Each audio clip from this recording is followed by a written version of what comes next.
today I didn't have much. I didn't prepare or do anything.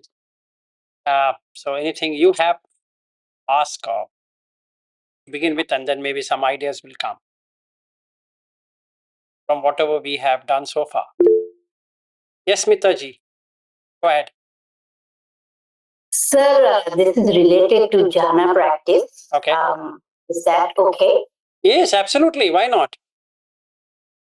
So, sir, the material jhanas, they seem okay because you don't have to visualize expanding yourself in the space and things like that. But I'm having difficulty with, I haven't reached that stage for immaterial jhanas, but just it's theory about trying to expand yourself in the space or feel infinite consciousness. That seems difficult for me. I have heard other teachers also say, whenever you are doing metta meditation, you should choose directions and then direct your metta in that direction to infinite space and things like that, like in all four directions. So the thing about visualizing doesn't go with me because I think I read somewhere that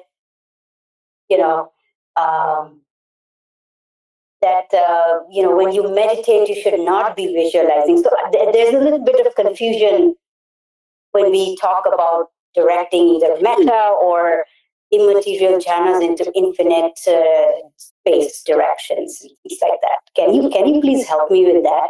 Yeah, sure. So it's like this. Number one, there's no visualization at all in the Dhamma. There's nothing to visualize. If you're visualizing, then there's something wrong, even in the material plane itself. So there's nothing to visualize. It's in Pali word is manasikara, to make up your mind rather than visualizing. So there are two kinds of manasikara. One, you make a yoniso, that means you're not gone to the root of it, and yoniso means you go to the matrix or the root. And then if you were to do the manasikara, to make up your mind, is like this. So let's say I'm sitting here. Can I not know the dimension of my body? What do you think, Smita? Yes, you can experience the dimension, body of it. Right? Yeah. So from head to toe, I know how it is made up, right? So I can feel that this much is my body in terms of height and in terms of weight or the structure or whatever I have. So next to me is one person sitting and next to me is another chair. So can I not know that there is a person sitting next to me and there's an empty space next to me? What do you think? Yes, you can know that. You can know that also, right? So that is known by the consciousness, which that means it can not visualize, but it can make up. That means the mind can expand between this and that.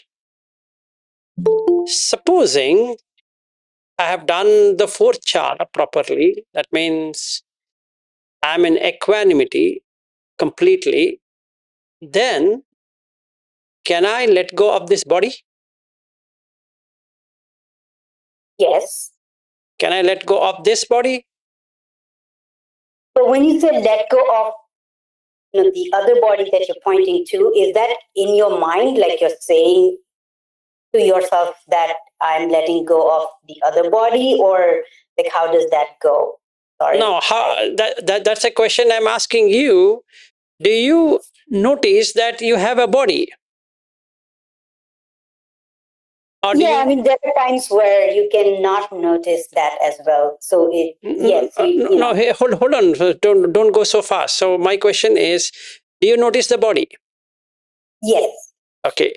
when you go into a deep state, your body disappears, right? Yes, you almost feel like floating or something like that. Yes. So that means that it knows that there's no body, right? Right. Okay. So that means you're not imagining, you're not Right. visualizing, right? Right. Can you do the same thing with the person sitting next to you? Or can't you do it? Yeah, I will need your guidance. No. because that's the part. First answer to this question. Yes, sir. Are you clear on this that as in the, if you were to close your eyes and then you watch the breath, and then after a while you will not be able to feel the body. Agree? Agreed. Yes. So this is called internal body. That means, which is, this much is my boundary, right? This is a boundary wall. Right, sir. Now, can I cross the boundary? You should. Yes. Yes. So how do you cross the boundary? By letting go of your body, right? Which you have let go. Otherwise, you can't cross the boundary. I see. So now the person sitting next to you is just another body, right? Right. So when you let go of this body, can you not let go of that body also? Yes. Right. And can you not let go of the chair or the person sitting, let's say, is next to me is Bobby sitting, and then can I not let go of that body? Yes, you can. Okay. Can I let go of the table? Yes. Can I let go of the house? Yes. Can I let go of the place where I'm sitting? Yes. Can I let go of the city I'm sitting? Yes. Can I let go of the state I'm sitting? Yes, but my Wait. Sorry. Can I let go of the country? Yes. Can I let go of the continents? Yes. Can I let go of the earth? Yes. What do you get? Space. That's it. So, but that letting go that you're talking about, is that going to be in awareness, in experience, Yes, or it is an experience, not an imagination. So my question is, if you are able to practice letting go of your body in true sense, not in imaginative sense, not a conceptual sense, then you'll be able to easily, at a snap of a finger, let go of the person sitting next to you, and then next to here, this house, this everything. And within few seconds, you are in infinite space. I see. Is this different from astral travel? Are you like getting outside of your body like that? That's that's a different thing. That's also there. That's also there, but that requires a different kind of expertise. I see. So the first thing you need to know is, how do you enter into first jhana? Can I ask you, how do you do that? You have very less vitakka and vicāra. What does that mean? I don't know. You need to explain to me. I don't know much of these terms. Sorry, my bad. So, in layman's term, you focus on your breath, and then thoughts, the thinking starts to subside, and the effort that you're making, the attention that you're trying to put, that also starts to subside, and basically the thinking and imagination part of the mind sort of slows down. Okay, Smita. So, what is a prerequisite for that? The prerequisite for that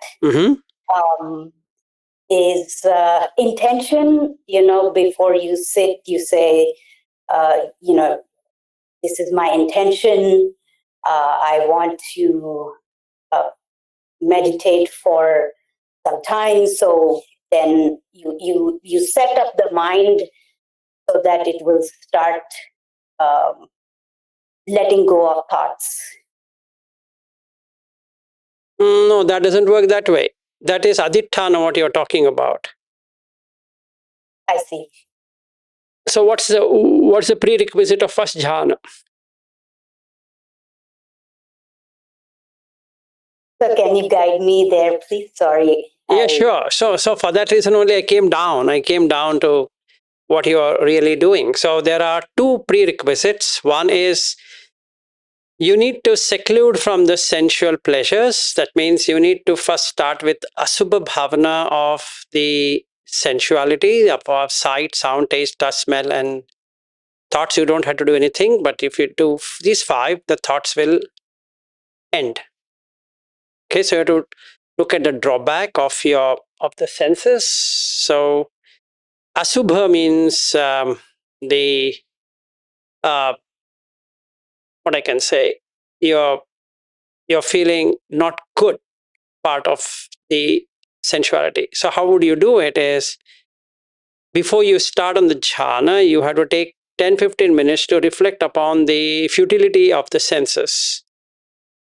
So you need to reflect upon eating, and then it goes into the toilets.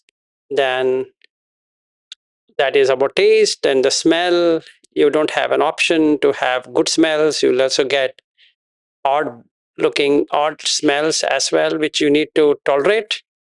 And then the touch, sometimes you get a pleasant touch, but sometimes you get an unpleasant touch, and then you can't do much about it, just like mosquito biting or something else biting, or the heat or cold or whatever it is all this create unpleasantness. So that you have to observe. Then sights, they have pleasant and unpleasant. So I'm at this Shaniel's home is so pleasant, but when I'm thrown in Bangalore, God forbid, I would have to bear with it, but nothing can be done. So I need to reflect upon that. And then uh, sound is so silent here. When I land in Bangalore, there'll be honking sounds and all kind of sounds added together. So I will see that I'm going to be experiencing both, good and bad, both. And I can't choose one over the other. So when I do that asubha bhavana of these five senses, then the hindrances comes out. So maybe I get doubt. I have to remove the doubt by focusing on the Dhamma. Then if I get sloth and torpor, which is I feel sluggish, I have to walk and do the jhana rather than sitting. And then if I am having, let's say, restlessness, I need to take some deep breaths. And if I have remorse feeling, I need to see why there is remorse feeling, or what did I do from the morning to get a remorse feeling, in terms of did I break any precepts, and I need to make sure that these precepts are kept again by forgiving myself and forgiving others before I enter into jhana. Then anyway, I worked on this Kamachanda, so I don't have to do anything of that, but the remaining four, I need to do it. And then the vitakka will be on the breath, not the vitakka of the worldly thoughts. It will be on the breath. Right. So when it's on the breath, the vichara, how is the breath, is going to be on that. Right? So you have savitakka savichara instead of just vitakka-vicāra. So what happens here? It cuts the background noise. And when it cuts the background noise, you know that the background noise is not there. That means even with the dogs were barking endlessly, or if somebody is mowing the land, there's lightning, and there is something, there's so many other things that are happening, smell and all of that, the mind is not going there. It's on the breath. Have you been able to operate like that, Smita? Yes. Okay. So how do you remove these hindrances then? Are you able to find out the hindrances and remove them, like what I just now spoke about? And how much time do you take to do that? Or when you sit, do you know that you don't have any hindrances at all? Yeah, I mean, sometimes, it depends on the session. Sometimes there are hindrances, especially the thinking that goes on for a longer time. Sometimes, if I just set the intention saying, just this, if I just remind myself, just this moment, then my mind seems to give up the hindrances faster. No, you're forcing it. Anything you force it will not work. You're suppressing. So when you suppress it, it seems like it is gone, but it is not. You're reconditioning it in a different way. So the first thing you need to do is to, before you keep your timer, whatever it is you're doing, let's say you want to have 1 hour meditation on the breath, before that you need to do the preliminaries. So that is a prerequisite to that. So this activity might take 5 minutes to 1 full hour or even more, depending upon the conditions. And once you're done with that, you are in vitakka-vicāra. Then when you come to before you enter into second jhana, it becomes vitakka-vicāra. That means the mind is observing the breath, but there's no constant watch over the breath. You don't have to do that. So becomes vitakka-vicāra samadhi. Sorry, vitakka-vicāra samadhi. And then when you're landing onto the pīti side of it, that is when you're getting glad, then you have vitakka-vicāra samadhi. That means there is neither a vitakka nor is a vichara on the breath.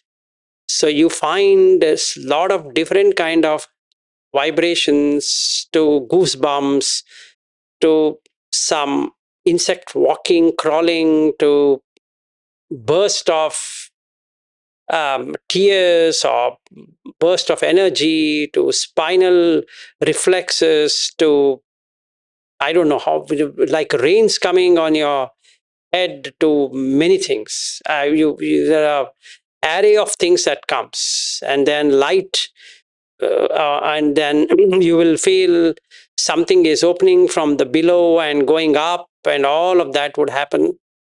And after a while, you get, if you have survived till then without reacting to it, and then it takes itself to the third jhana where the pīti subsides and you feel, you get sukha.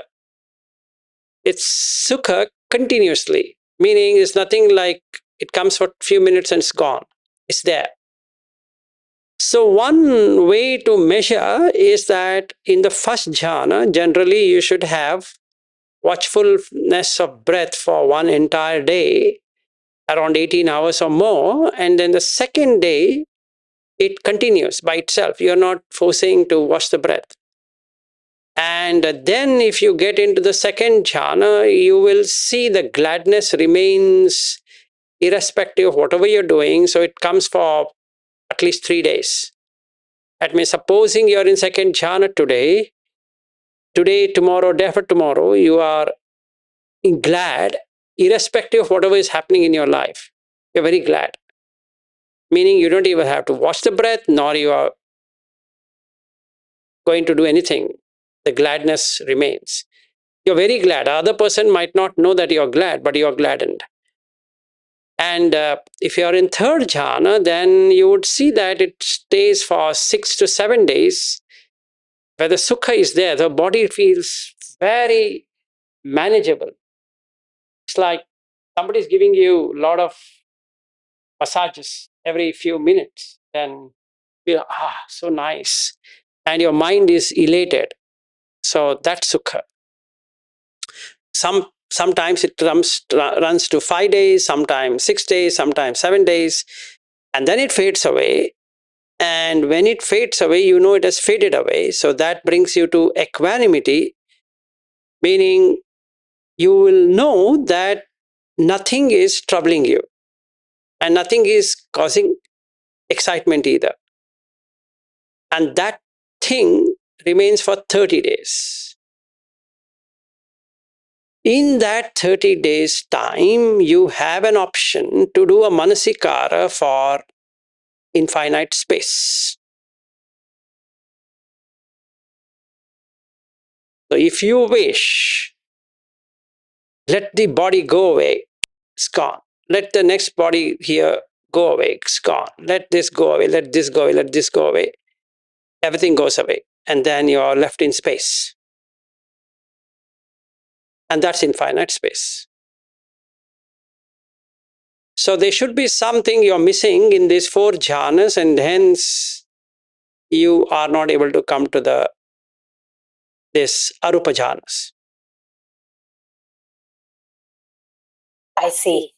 Thank you for the detailed guidance, sir. I will practice as you have guided today, and then measure my progress over the days and Yes. months. So the indicator is like this, Smita. This is for all. I'm just telling you because you asked this question and I appreciate. So if you are able to be on the breath today being Wednesday here in Australia, Thursday is there. You don't have to watch the breath specifically.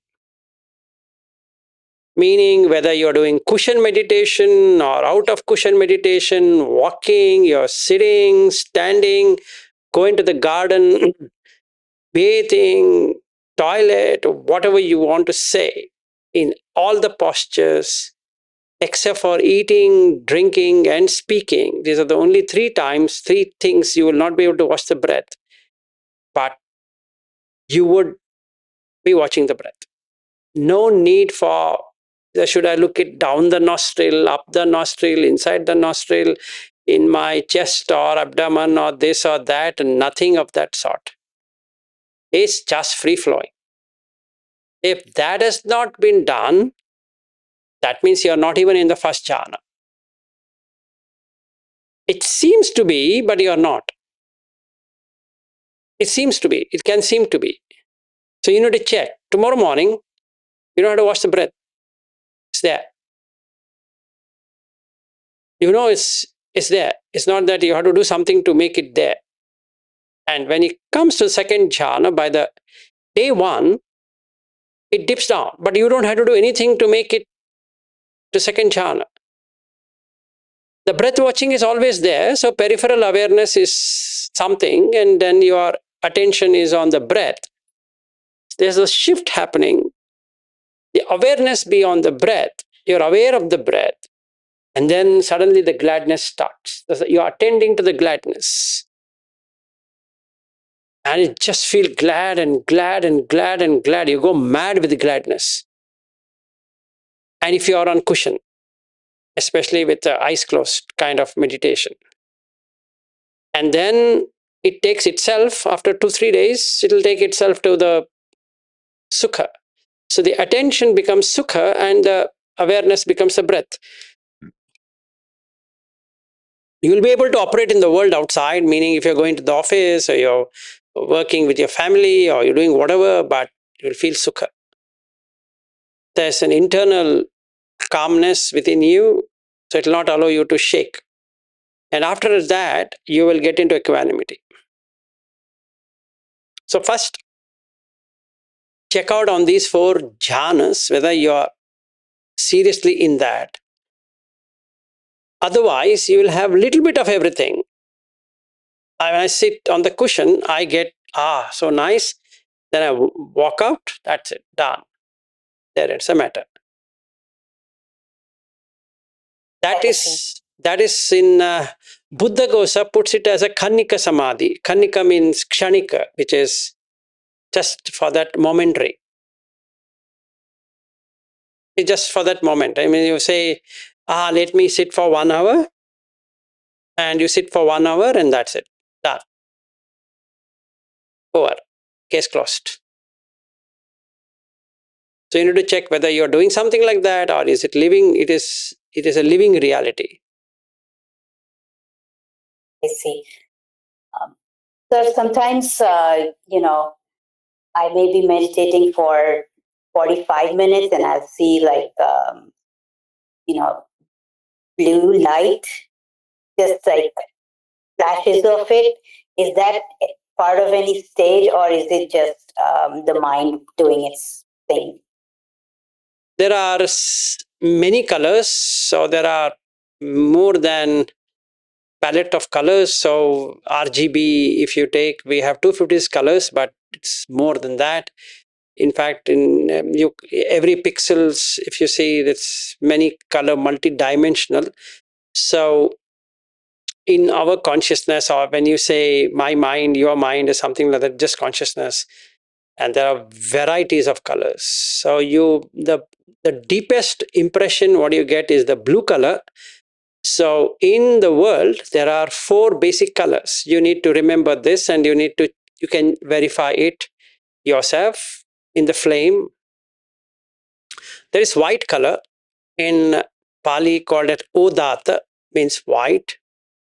Then there is natural color blue, sky is blue, water is blue, like that, and then you have blue. And blue represents equanimity. Basically, if you look at the blue flame, you can cook food without getting burnt. That's the reason it's called blue flame. It burns evenly, or it heats up evenly. So that's the color. Generally, if you meditate well, you see blue color and dark shades of blue and light shades of blue and different shades of blue. But if you're getting green with blue, like a what I can say, peacock feather, then there is some issue with that, because it's mixing. You will not find mixing with green and tinge of something else. So you will see true blue color, which is different than the blue what you find here on the ground. Or it's something extraordinarily blue, but you can't really say how blue is blue. It becomes very obnoxious question to ask. So you will get it, and that's the natural color blue. And then that is Nila. Then you get Lohita, that is red. There are very shades of red, from orange red to blood red to watermelon red to so many different shades of red. But basically you get red.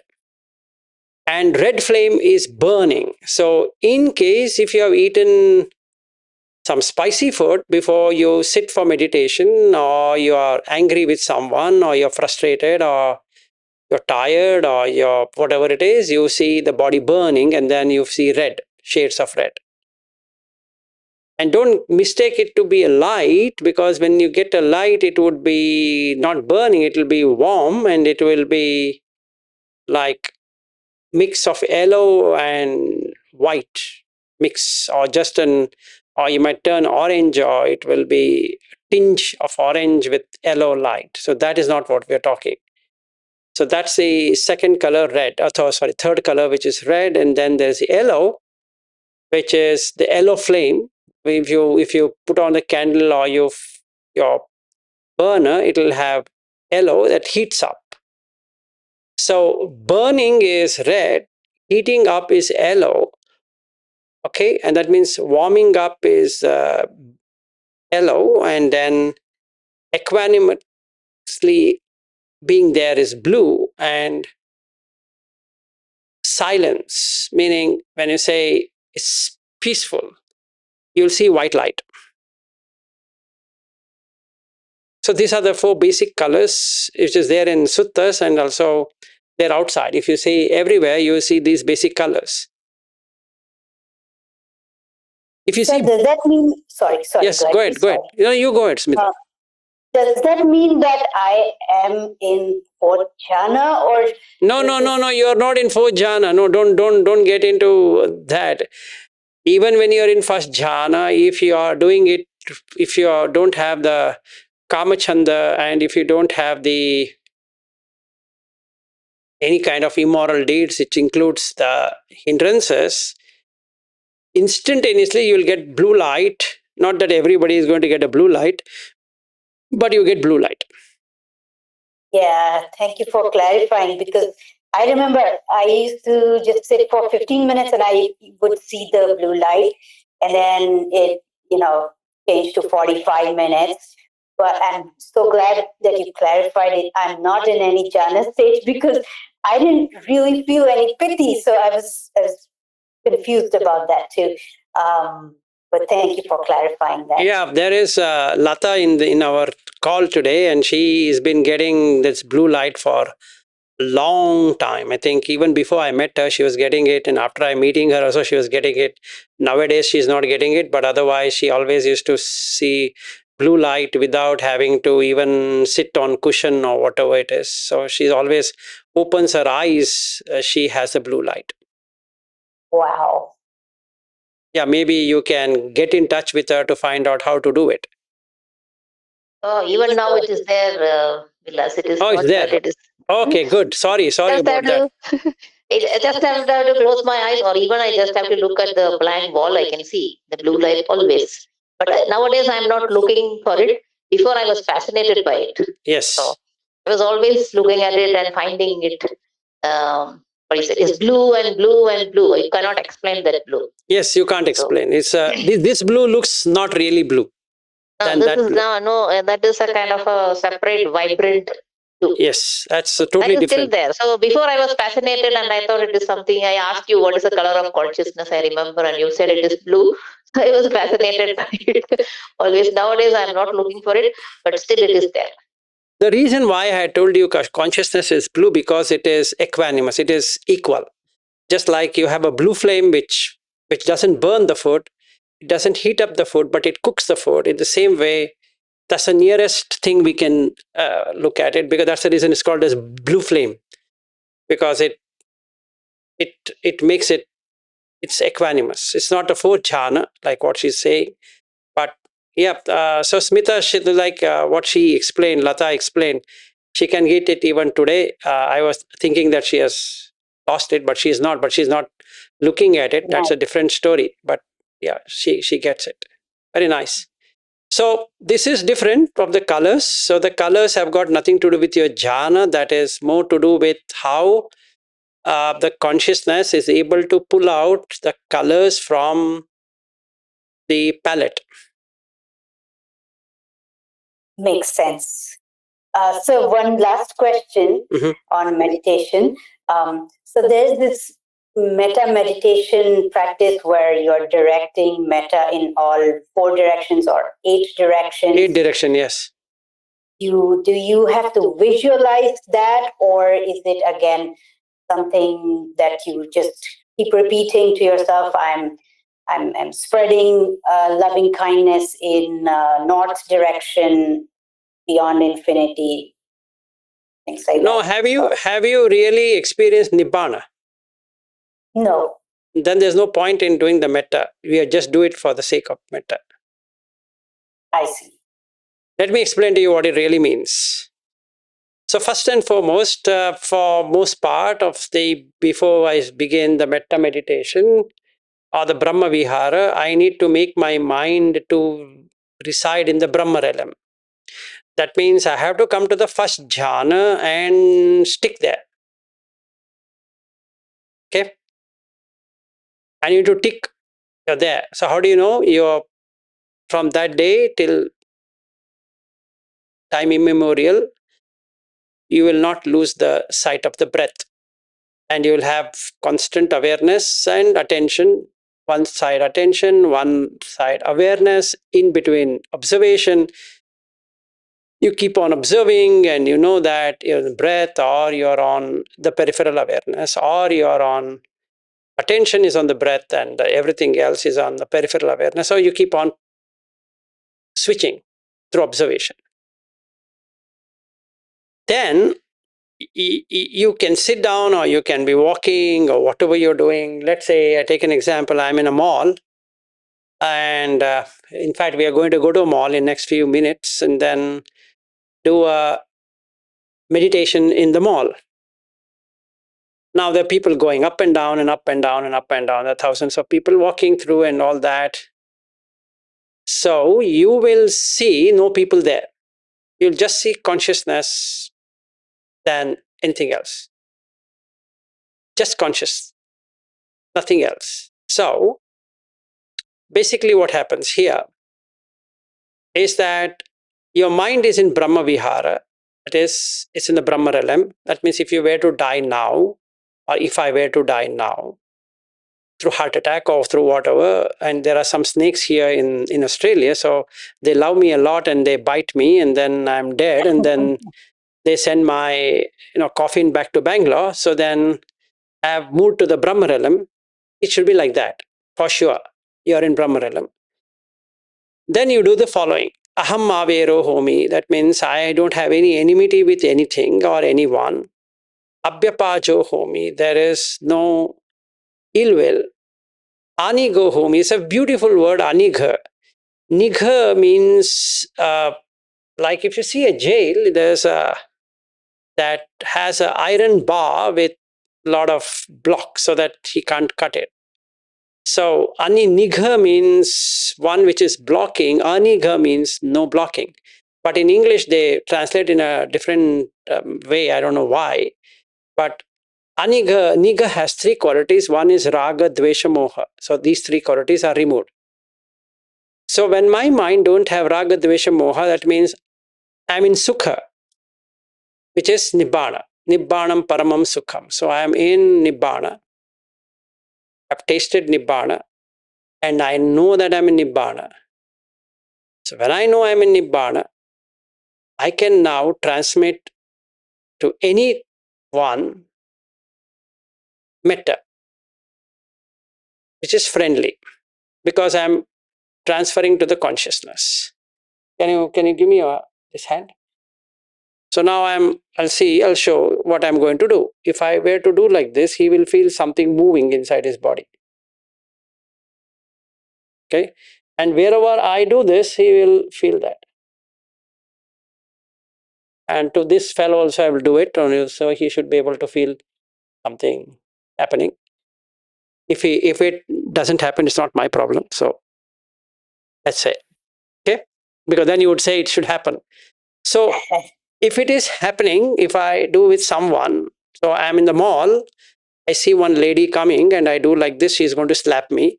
So instead of that, I'm just walking, I transmit, and she just gets a little bit jittery of something, or she just feels like this, that means it's working. He or she. Right? And then what I do, I start spreading it out. So waves of that starts to flow from the heart. Whoever comes in contact, they feel something pass by and they can't find out what it is, but they feel really happy, glad, because their problems will just for that moment is frozen in time. So some people give me a smile, and that shows that it is working. I don't know them, who they are, it doesn't matter, but at that moment they just give a smile, a faint smile or a good smile or whatever it is. Then the metta bhavana starts. If it's starting, then I can sitting in or when I'm walking, and then first I'm going to make it down, below, because they are suffering more. Below in the sense the animal realm and the peta realm and asura realm and the niraya realm, these four realms. So I'm going to pass the metta saying that may they be reborn as human. Okay, they may not, but from my sense I'm sending it, just like I'm transmitting. If they have a receiver, they receive it. If they don't have a receiver, nothing can be done. So I'm doing that. So then that's the first coordinate. Then I look at east. I don't have to use a compass to see whether it's east or west or whatever. I'm walking and there's a straight is, let's say, north. So I pass to the north, and the behind is south, and this side is west, and this side is east. And southwest and northwest and east west, like that, I can create the 8 coordinates and up and down. So that became 10. So while I'm walking today, I can keep on passing the metta. And those people whom I see, like yesterday I was seeing one lady, she is totally messed off in her life. She's talking to someone, and I'm looking at these people, and I'm feeling, oh shit, if she dies now, she will have this problem. If he dies now. So I'm just looking at that. So I get compassion, because the ayu, the lifespan, nobody knows. So I keep on looking at it. So yesterday, for most part, I was feeling like crying. What I did yesterday is that normally I and Shaniel, we keep on talking. So yesterday we decided we'll be not talking, and we wanted to do this retreat kind even before you all come here, so that we are used to silence. If we ourselves talk, that means the students are going to be talking more than what we can talk. Our teachers themselves will talk, so what's the point? So we just want to make sure. I mean, he's a most serious person than me anyway. So basically, he took one floor, I went another floor down, so that I can walk that place. It's a long mall, so it's a nice one. So it's feeling like crying, actually, because I'm seeing them that this person is going to go in a bad spot, and this guy is going to be in trouble and all that. And then I was feeling. So that brings karuna. And let's say somebody is doing well, and if I see his eyes or her eyes, I see that that vibration is pretty good. I feel, oh, good. That's mudita, appreciative joy. And some people, you can't do anything in many lives to come, not only this life. So you will have an upekkhā, equanimity towards them. And this four will happen because you are seeing the beings from the Brahma realm. And then only it works. I see. Thank you. Thank you so much, sir. Yeah, on the last day of the retreat, we are going to do the Brahma Vihara meditation, and that's how it would go.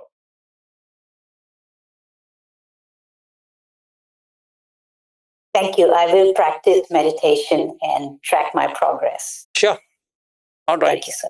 Thank you. And thanks for the question. Otherwise, today we would have ended in 5 minutes, I guess.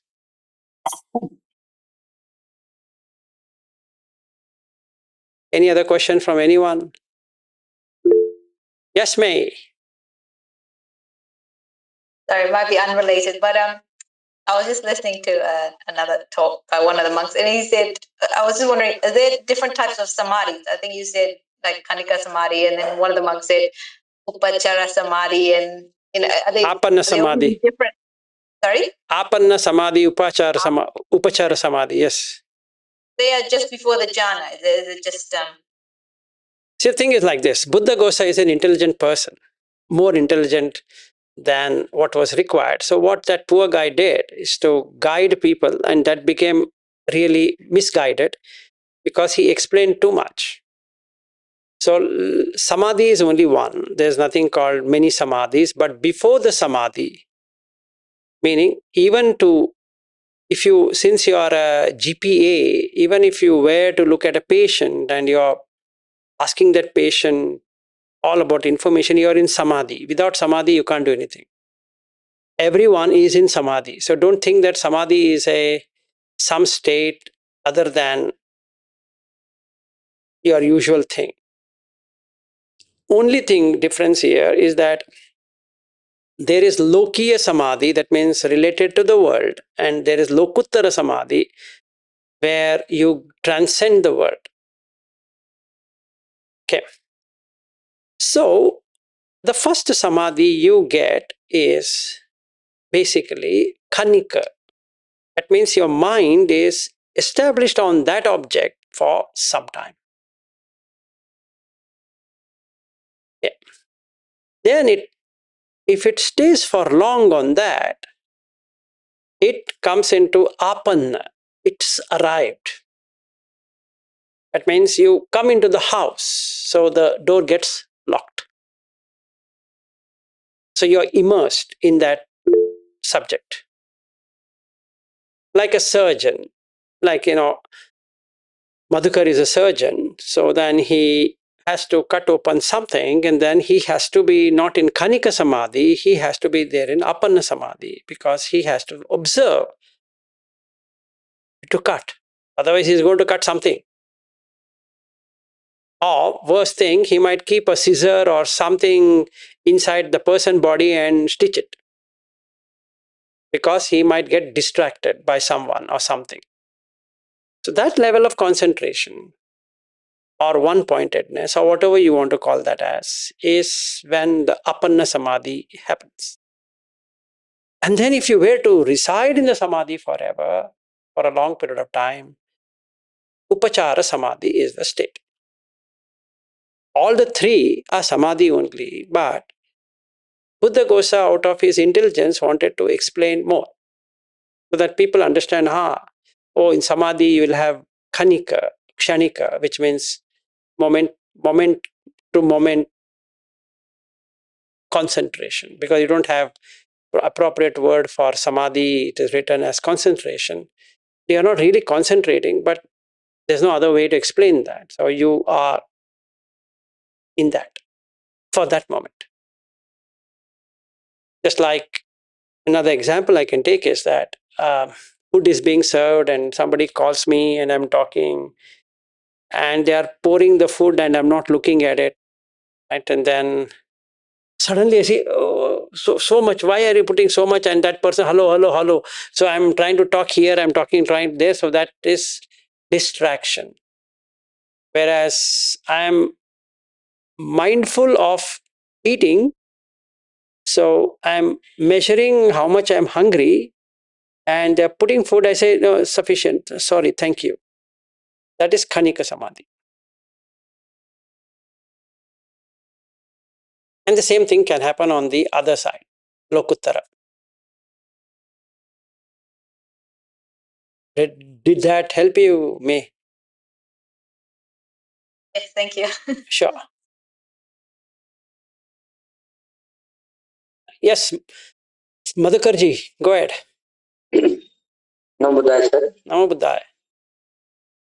Since last 1 month, I'm observing one thing which is happening is like initially I used to bound myself to do a meditation for some location, same spot, same asana, um, some time bounding. I used to do half an hour, 1 hour.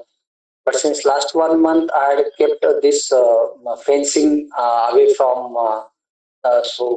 Anytime, all time, any place, anywhere, I keep a breath watching, and that gives me some sort of a unknown happiness of freedom.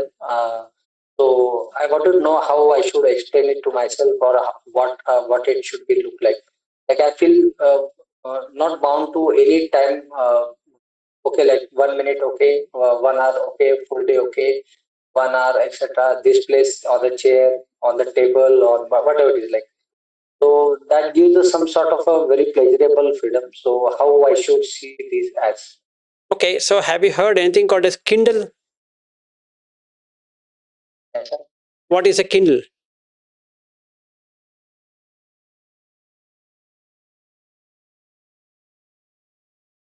Exactly, I won't be able to describe, but Okay, you take a matchbox. You take a matchbox and you rub it. That spark is a Kindle, right? That you can put it on a grass, you can put it on a log of wood, you can put it on anything and it starts to burn, right? So the breath watching initially is like a Kindle. You keep on rubbing, saying that I will sit for 15 minutes, I'll sit for half an hour, I'll sit for 1 hour, and all that. Right? I'm watching the breath and keep on doing it. At one point in time, it starts to burn.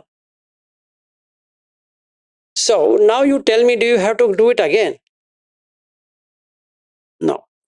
Because there's no effort, the next thing is you feel glad.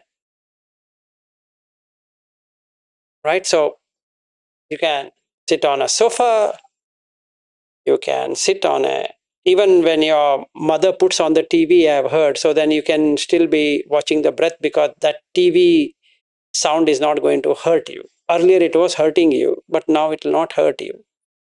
And a loud blaring sound of a horn will not do anything to you because it's kindled. So the objective here is to kindle it. All that we are trying to do is to seclude, to do this, to do that, to go to retreat, to do 100 different things, is to kindle that. Like that. If the wood is, if the rock or the wood or whatever you want to rub it is wet, not work. That is because of the hindrance. But when you let go of the hindrance,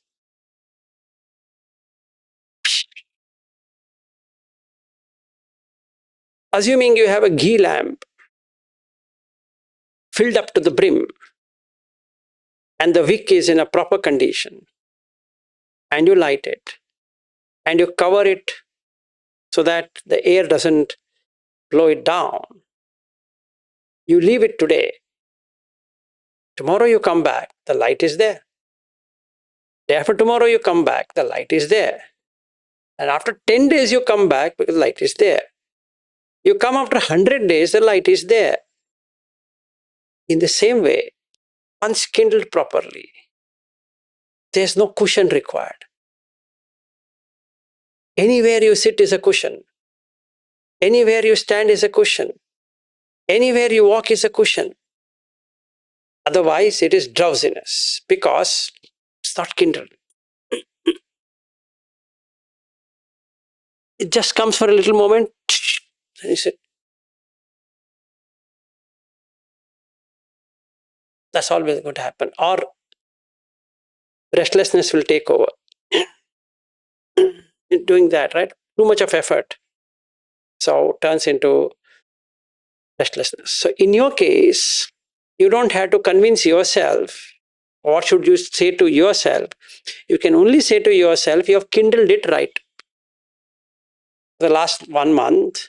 So you're able to see the light is in on mode. Right? So you don't have to necessarily keep on watching the breath, which you used to do while you were at my home. To an extent, you wanted me to take you to Shunyagara. Now you are in Shunyagara. Right? Right, you are right. If you had gone to that VRI center in Bangalore, you could have seen the Shunyagara, you would have sat there, you would have felt, wow, wow, wow, what a Shunya I got. That's required for kindling. After that, nothing required. Good. Thank you, sir. You can add another 12 months to it. It'll be there. Please continue, sir. Yes. Once the fire has been lit, that's it. So May wants to bring her cushion. If she lights it by then, anywhere she sits is a cushion. Otherwise, she has to bring in her own matchbox and matchstick.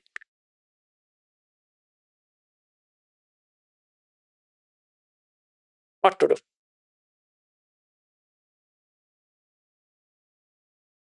We all have to go through this.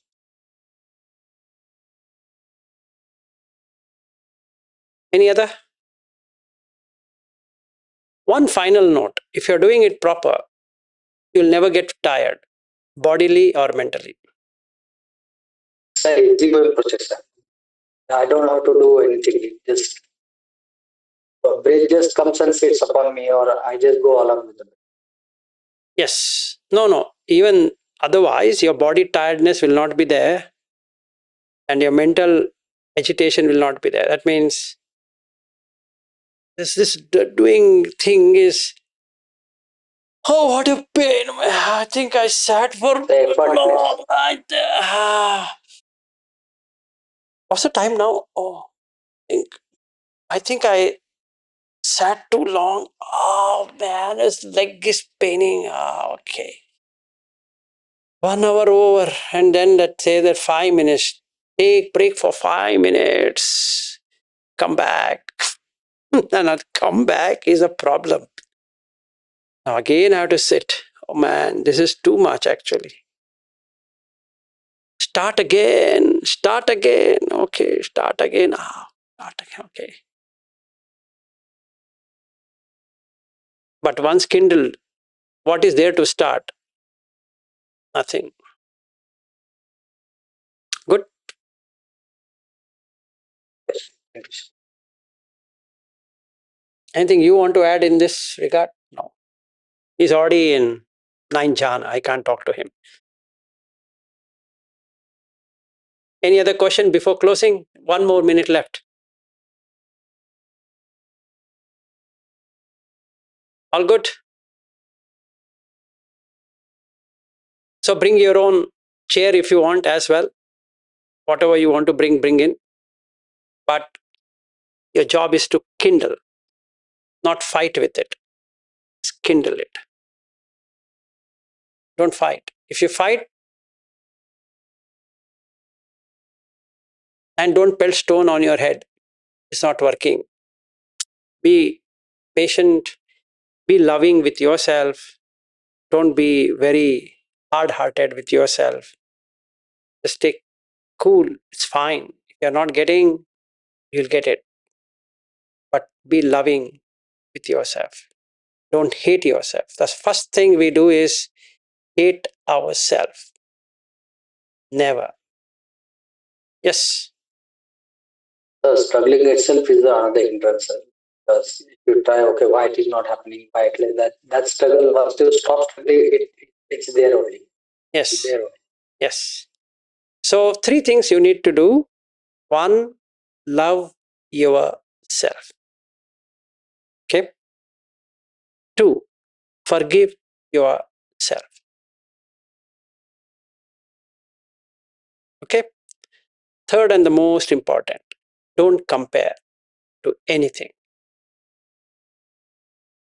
You're causing more injury by comparing than working.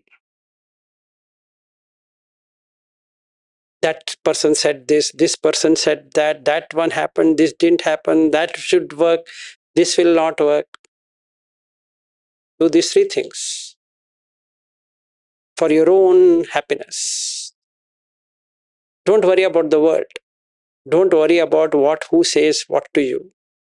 Doesn't matter. If you want to kindle, be your own island. Then it works. Doesn't matter. Everybody gives you guidance. Take it. But nobody can do it for you. Somebody will say, jump into the pool. Somebody will say, don't jump into the pool. Somebody will say, sit near the pool. Somebody will say, no, you shouldn't be sitting near the pool. Somebody will say, sit inside the room and see the pool. And somebody says that, no, you shouldn't be doing that. Somebody will say that the pool itself is not required. And somebody will say that pool is 100% required. Somebody will say that that person has not jumped into the pool, but my teacher has jumped into the pool. Forget all of that. All those are crap. Just cut the noise. Do it yourself. DIY. Do it yourself. You will do it. And once you do it, you know you're done it. And that's it. That's the end of the story. Because it's your happiness, which cannot be negotiated. Anybody can say anything. That's okay. just pardon them, pardon yourself, or you have to give your ear to that person saying something. Okay, fine. Done. Unless you are fully confused what to do, then nobody can do anything. But if you are sure, you'll get it. Until that time, you'll be bringing in cushions, beds. I don't know what all you're going to bring. In the house also you might bring. Because you have to go to the center to get this. Whereas once you get it, you don't have to go anywhere. Yes, May. I need to bring a pillow. Still, you can bring your pillow. That's a good question. Depends. Like if you have a very specific pillow that you need to sleep, then I would say yes. Otherwise, there are some pillows here. I don't have. There's quite a few pillows, but there's some really bad pillows here too. So you might get stuck with a bad pillow. But I will make sure that I have lots of good pillows by the time you come. So don't worry. So the short answer is no, don't bring a pillow. I will provide one. Unless you have a very specific need for a pillow. No, just anything cheap, bad one, all good. Well, I've got some really, really bad ones here. You know, you put it underneath your head and within like 2 minutes, the pillow's like this, you know, this thick. We bought them, I don't know why, like it was for a work event and we were camping somewhere. So we bought all of these pillows, we handed them out and I looked at them and it's like, this thing's useless. So I've got like 50 of them there. Maybe if we put 10 together, it forms one good pillow. Oh, I like it. The flatter, the better for me. Oh, okay. Then you'll be happy. Then I've got you covered. One other thing I wanted to add just to what Vilasji said about loving yourself, forgiving yourself, and not comparing. Not sure about most of you, but I know for a long time, first 40 years of my life, like I didn't truly love myself, you know? And I realized that this was causing me so many problems. And like the way I knew is like my self-talk inside my head, discursive thought, was always negative about me, you know, comparing myself to others and, you know, just negative self-talk. And your mind picks up whatever you feed it. So it just keeps amplifying that. And eventually, like obviously going through a lot of suffering, it just occurred to me that, okay, well, if it is able to amplify whatever I put in, why don't I put in something nice, you know, and say nice things about myself? So I just created a little thing that I'd repeat to myself, you know, every day. It took like maybe 3 months of that, you know, morning and evening, or whenever I'd start to go down that path of negative self-talk, just to say the nice things to myself. And it was surprising, like 3 months seems like a long time, but it's not really if you're able to transform the way you feel about yourself from not liking yourself or not loving yourself to loving yourself. You know? So something that if you find yourself with the same thing, like negative self-talk, come up with some nice things about yourself and feed that into your mind, and it will slowly amplify that and cancel out the negative. So maybe it's just me. I didn't really love myself for a lot of my life, but if others are like that, that's super useful. Then the second thing about forgiving yourself, and I think also by extension, forgiving others and being able to apologize to others for things you've done as well, that's part of forgiveness, is very important because that pulls out all of the guilt and the remorse, you know, from the things that you've done throughout your life to others. So you need to be able to forgive yourself, also say sorry to others. And that clears a whole lot of other stuff that gets in the way of being a hindrance to your practice, sort of developing and improving. And then lastly, like once you are able to really get into deep meditation, then that's when you really start to see how much you're comparing with others all of the time. And so at some point that became so clear to me. Look at this, like every situation I'm comparing, measuring, comparing, and then finding, you know, oh, this is good or this is bad or whatever it is. But then that, when you're able to see that clearly and see the pain that it's causing you, then you're able to give that up. I think that's a bit harder to give up first. Like for me, is learning to love myself because I wasn't doing that.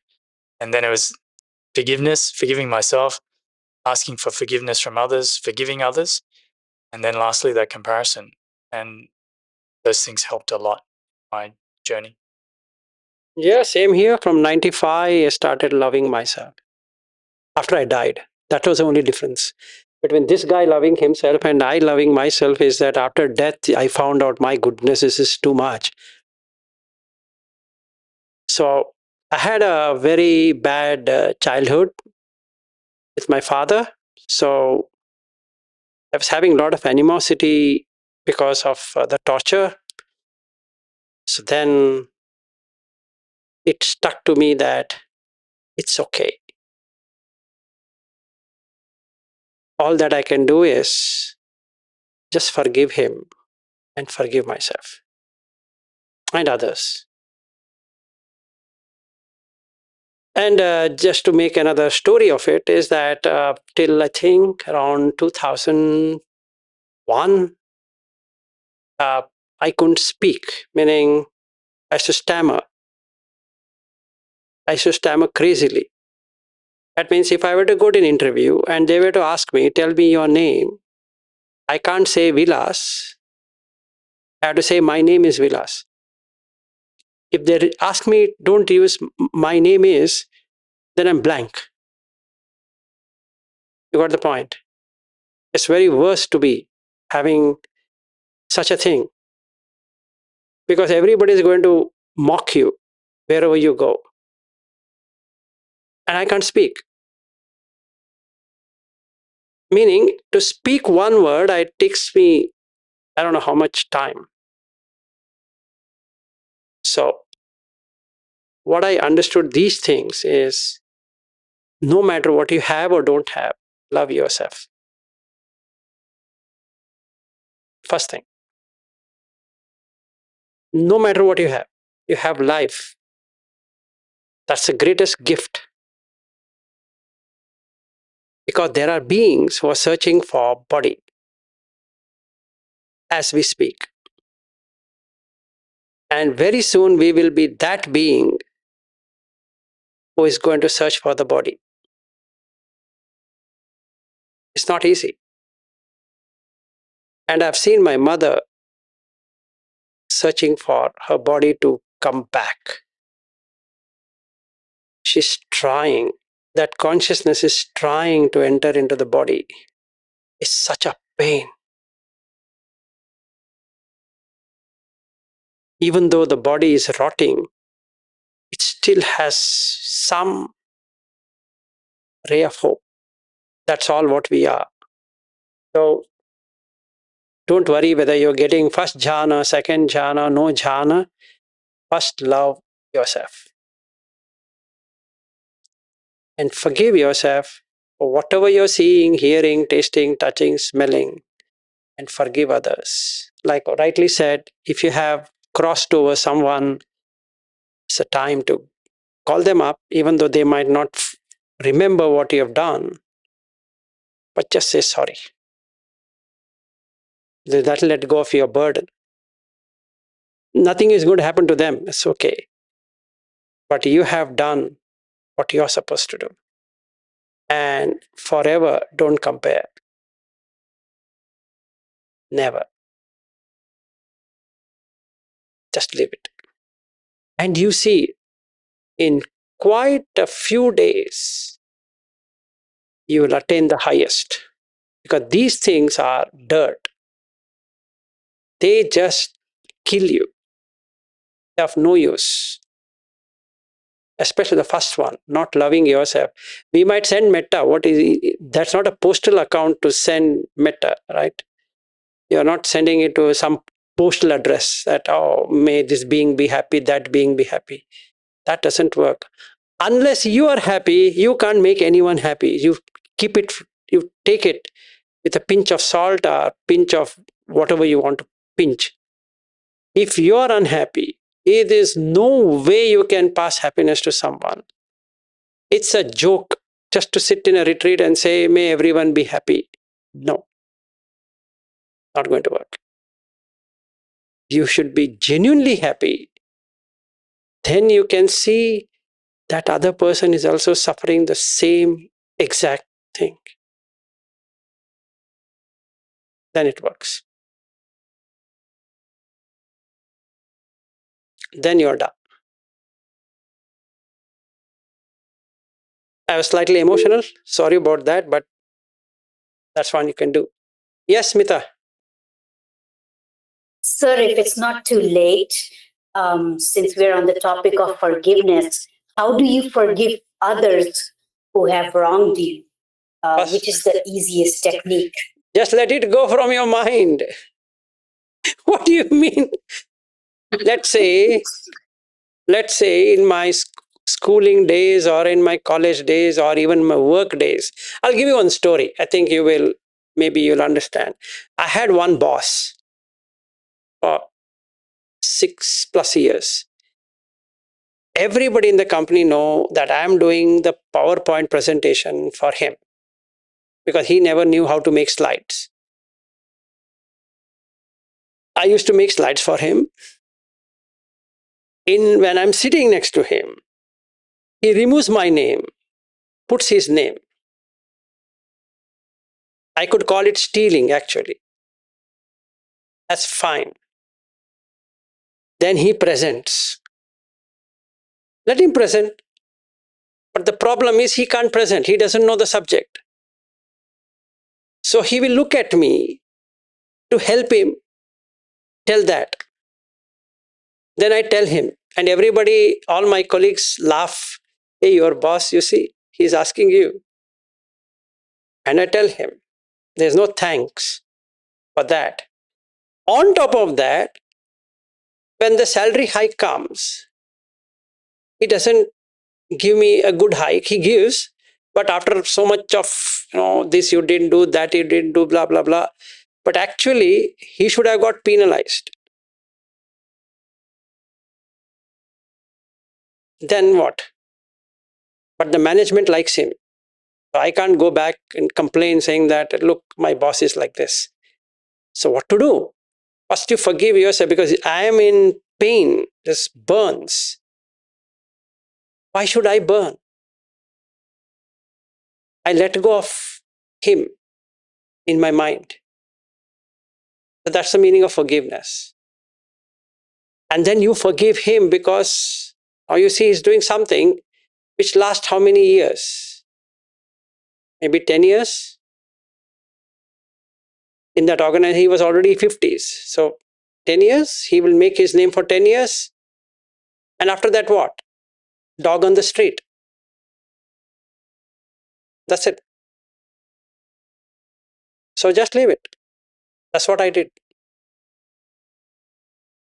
Not that he was a bad person, but he always felt that he should be taken care. So he doesn't mind taking all that he wants is a name. So he will do anything to get the name. Just forgive yourself. You will forgive him if you forgive yourself. If you just say, I'm forgiving him or her, it's not going to work because internally you're burning. Externally, you're applying some cream to that person. First, apply the burning thing to your skin rather than that person's skin. I see. Thank you so much, sir. Sure.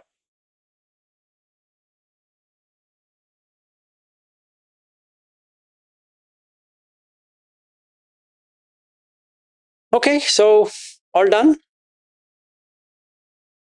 Thank you. May you have a good day, good night, and see you tomorrow.